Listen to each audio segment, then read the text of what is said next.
In the 1760s, Great Britain confronted its 13 American colonies with a punishing tax policy that ushered in a crisis in Anglo-American relations. On April 19, 1775, Massachusetts Minutemen, in defense of their local privileges, challenged British regulars at the Battle of Lexington and Concord.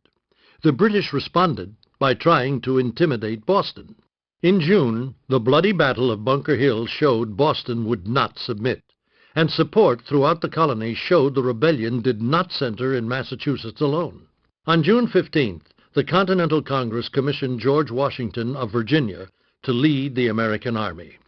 12 days later, Congress ordered an invasion of Quebec, but in the winter, the invasion was repulsed. With cannon hauled from Fort Ticonderoga, the Americans prepared a siege of Boston. The British, under Sir William Howe, withdrew to Halifax.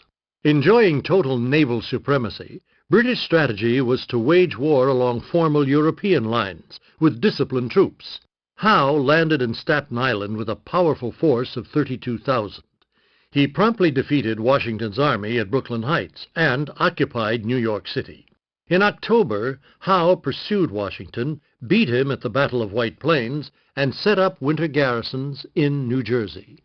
But Washington demonstrated the vulnerability of Howe's extended outposts when, in a brilliant stroke, he crossed the Delaware River on Christmas and took the Hessian garrison completely by surprise. A few days later, Washington scored a second victory at Princeton.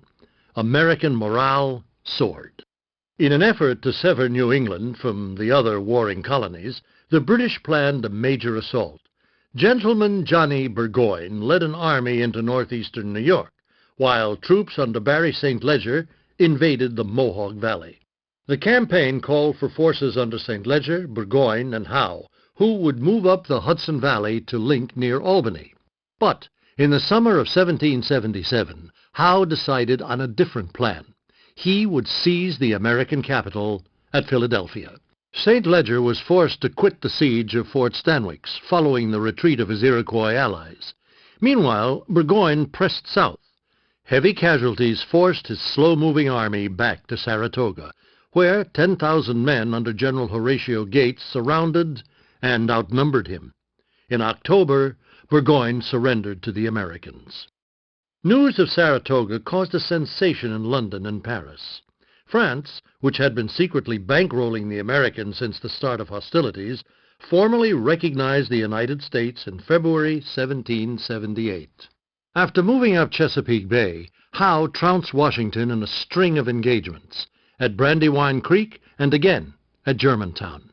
Howe then took Philadelphia, while the Continental Congress fled in panic to York. But despite a desperate winter of ice and mud and disease at Valley Forge, Washington held on until the arrival of reinforcements.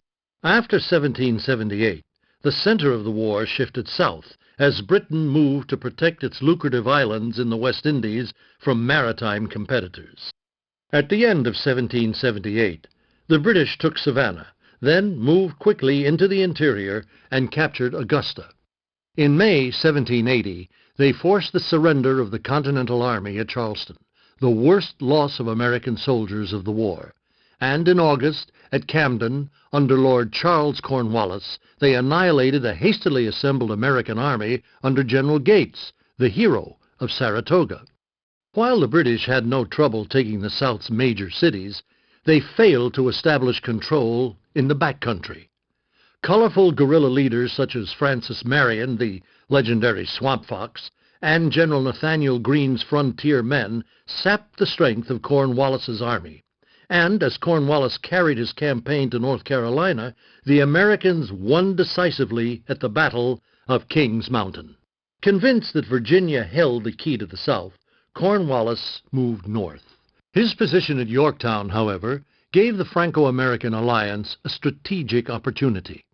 A French fleet blocked Cornwallis' access to the sea, defeating the British at the Battle of the Capes, while Washington's Allied forces rushed in to choke off an escape by land.